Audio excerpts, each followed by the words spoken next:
Welcome to Blackman Folktales. Kindly subscribe to our YouTube channel. Also like and share. And don't forget to turn on the notification bell, as this means the whole world to us. Amara's story began in shadows, long before her name ever crossed the lips of anyone who would one day admire her. She was only 8 when a single accident stole away the life she once knew.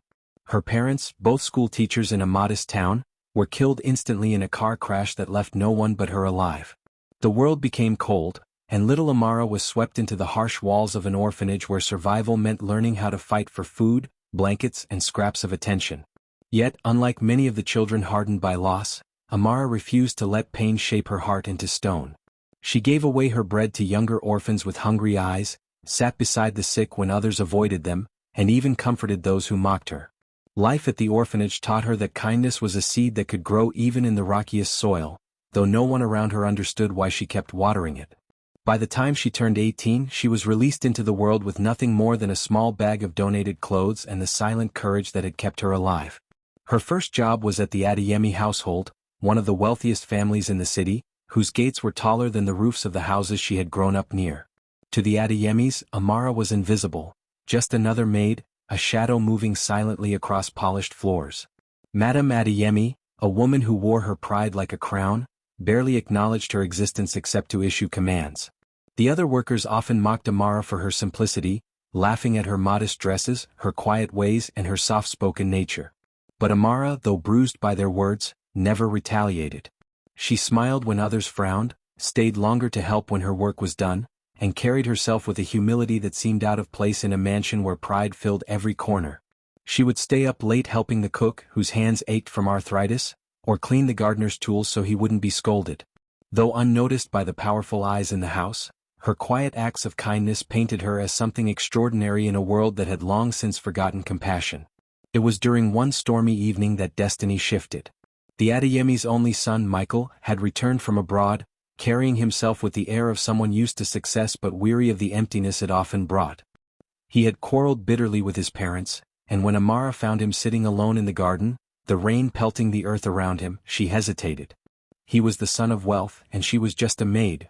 The line between them was as wide as the ocean. Yet her nature would not let her walk away.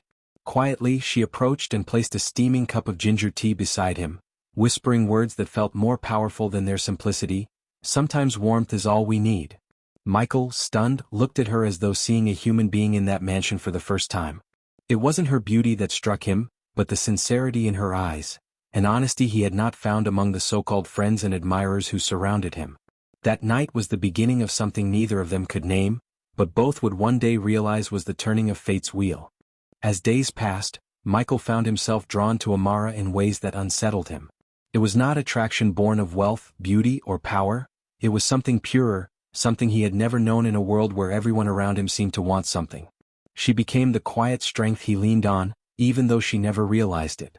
When he was ill, she sat at his bedside with herbs and cool water, whispering gentle prayers under her breath.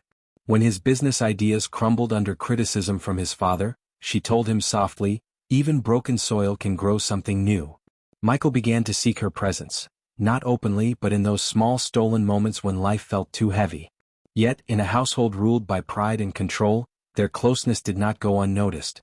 Whispers spread among the staff, and suspicion brewed in the sharp eyes of Madame Adeyemi, who had always viewed Amara as little more than dust under her feet. One evening, Madame Adeyemi's fury erupted like a storm. She had overheard Michael speaking with Amara in the garden, his tone softer than she had ever heard before. Convinced that Amara was manipulating her son for wealth, she summoned her in front of the household and unleashed words so cruel they pierced deeper than any whip. "You think kindness can hide your true ambition? You're nothing but an orphan chasing gold, and I will not watch you destroy my son."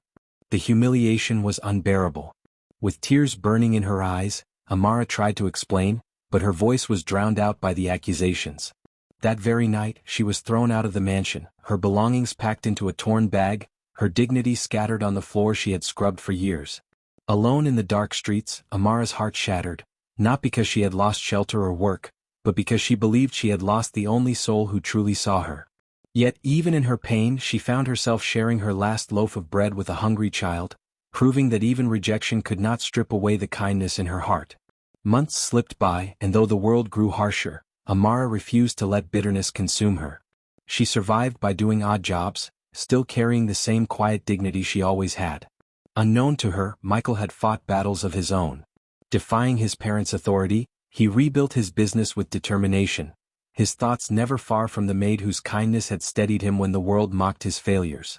When he finally found her again, standing outside a small roadside shop, tired but unbroken, he saw not a maid, not an orphan, but the woman who had taught him the true meaning of wealth.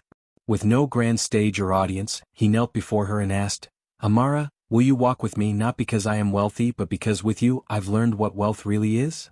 Tears filled her eyes as she nodded, realizing that her kindness had led her full circle into a destiny even she could not have imagined. Their wedding shocked society, but to Michael and Amara, it was more than a union of love. It was the victory of sincerity over pride, and the proof that kindness, though often overlooked, holds the power to rewrite any story. Thank you for watching. Kindly subscribe to our YouTube channel for more videos as this means a lot to us.